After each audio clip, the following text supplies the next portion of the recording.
随着时间的推移，我们的爱情观必然会发生变化。随着传统和文化的变化，我们的爱情观也势必会发生变化。但随着社交媒体的介入，我们的观念经常会发生根本性的变化，而且并不总是朝着最好的方向改变。我们能得到的信息太多了，在网络时代，我们的爱情观变得混乱。这支影片让我们来看看事情发生变化的一些方式，以增加找到并保持真挚爱情关系的机会。被动还是主动？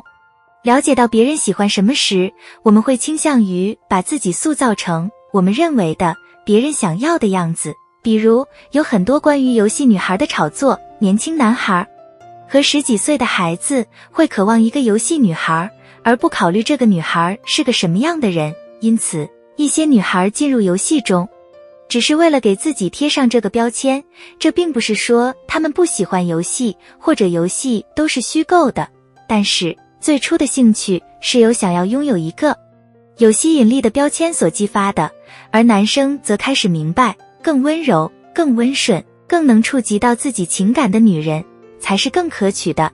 因此，典型的男人所持的态度与10年前的男人已经有所不同，在某些方面甚至是矛盾的。这并不是说这些变化不受欢迎，但在我们的个人生活中，我们必须明白，这只是一种广泛撒网的方式。我们本想尽可能的让自己在广大人群中变得可爱，相反，我们应该更积极地寻找适合自己的人，对尽可能多的人有吸引力的方法也被约会应用游戏化了。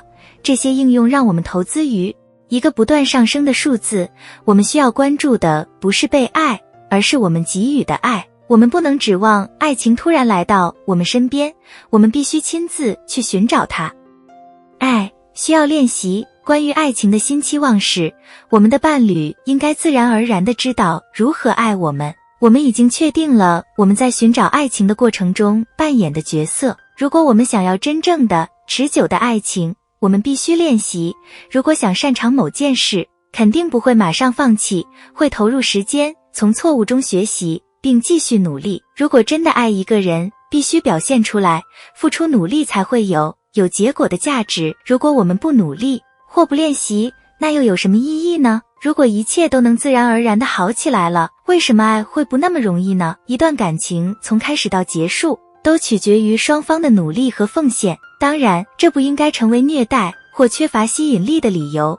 但是，如果伴侣没有从一开始就完全按照自己的要求去做，也不要放弃，探索并公平对待爱情，继续努力，你们的爱的力量只会与日俱增。使用社交媒体关键词来定义我们的恋情。如果你的主页或在你的 Instagram 算法里有关于你们恋情的影片，那大概率听说过诸如危险信号、爱情语言之类的术语。如果对方想的话，他们也会听到过。这些短语的意图通常是好的，人们分享对他们有用的东西，并理顺他们的恋情。随着这些术语的传播，最初的意图消失了，任何事情都可能是个危险信号，或者给自己添堵，因为语言已经在心理上与他们最初的用意分离了。看到有人说一起喝咖啡是我的爱情语言，这并不奇怪。这样做的危险之处在于，我们将自己置于比较之中。我们开始相信危险信号和隐隐作痛是普遍存在的，我们冒着把自己从舒适圈中脱离出来的风险。比如，如果他愿意的话，这听起来是完全公平的。当然，它具有一定的价值，但如果我们不能应用于我们自己的背景下，它就会变得危险。你必须问问自己，如果你也这样做，什么是合理的？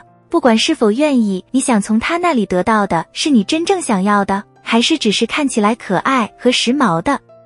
爱情必须适应消费主义社会，我们必须找时间来培养爱、实践爱和完善爱，同时努力成功并发展我们的事业。社交媒体会让我们认为我们的爱情价值是基于我们能提供或被提供的实际物质商品的价值。爱情的规范一直依赖于文化，在消费主义文化中，爱情的价值变为取决于潮流，在对方身上花钱成为默认的表达爱的方式，而不是分享让自己成为自己的东西。那么解决方案是什么呢？没有一种特定的方式可以让爱情发挥作用，但我们忽略了这一点。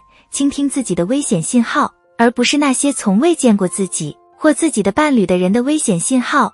如果自己的爱情语言说有礼物是可以的，但不要让你们恋情的价值完全取决于你的伴侣在你身上花了多少钱。